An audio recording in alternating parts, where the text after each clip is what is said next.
ओम शांति। मातेश्वरी जी के अनमोल महावाक्य। टॉपिक है, आत्मा कभी परमात्मा का अंश नहीं हो सकती है। बहुत मनुष्य ऐसे समझते हैं हम आत्माएं परमात्मा की अंश है।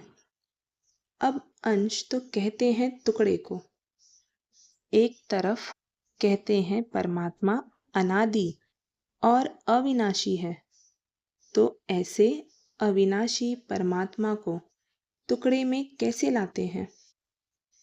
अब परमात्मा कट कैसे हो सकता है? आत्मा ही अजर अमर है, तो अवश्य आत्मा को पैदा करने वाला अमर ठहरा। ऐसे अमर परमात्मा को टुकड़े में ले आना, गोया परमात्मा को भी विनाशी कह दिया। लेकिन हम तो जानते हैं कि हम आत्मा परमात्मा की संतान हैं, तो हम उसके वंशज ठहरे, अर्थात बच्चे ठहरे। वो फिर अंश कैसे हो सकते हैं? इसलिए परमात्मा के महावाक्य हैं कि बच्चे, मैं खुद तो इमॉर्टल हूँ, जागती ज्योत हूँ, मैं दीवा हूँ, मैं कभी बुझता नहीं हूँ, और सभी मनुष्य आत्माओं का दीपक जगता भी है तो बुझता भी है।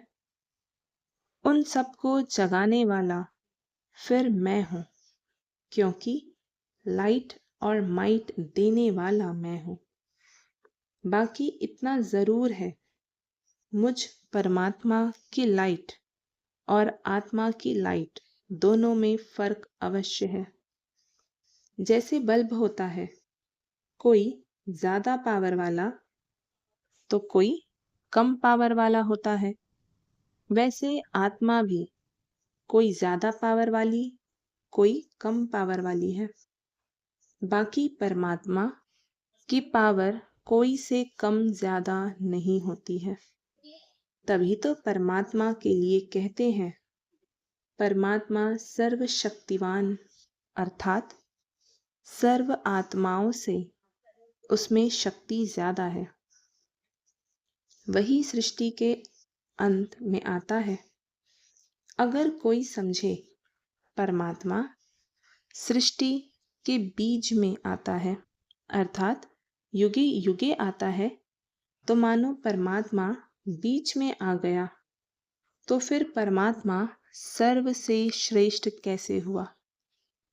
अगर कोई कहे परमात्मा युगे युगे आता है, तो क्या ऐसा समझे कि परमात्मा घड़ी घड़ी अपनी शक्ति चलाता है? ऐसे सर्वशक्तिवान की शक्ति इतने तक है।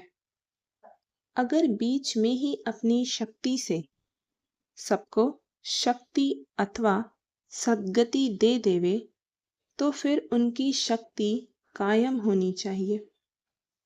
फिर दुर्गति को क्यों प्राप्त करते हो? तो इससे साबित सिद्ध है कि परमात्मा युगे युगे नहीं आता है, अर्थात बीच बीच में नहीं आता है। वो आता है कल्प के अंत समय और एक ही बार अपनी शक्ति से सर्व की सद्गति करता है। जब परमात्मा ने इतनी बड़ी सर्विस की है, तब उनका यादगार बड़ा शिवलिंग बनाया है और इतनी पूजा करते हैं, तो अवश्य परमात्मा सत भी है, चैतन्य भी है और आनंद स्वरूप भी है। अच्छा, ओम शांति।